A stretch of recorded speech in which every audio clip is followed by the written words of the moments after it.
आज मैंने बनाया ভেটকি মাছের ফিশ ফ্রাই। মাছে নুন লেবু দিয়ে মশলাটা দিয়ে মাখিয়ে নেব।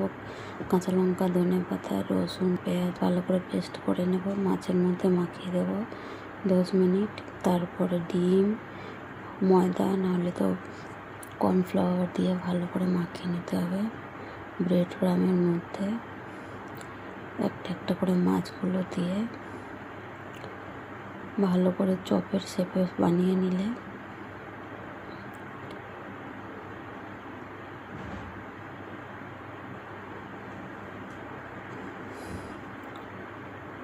ভালো করে বানিয়ে নিতে হবে।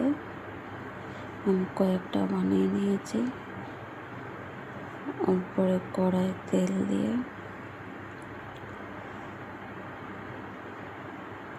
একটা একটা করে ফ্রাই করে নেব। রেডি।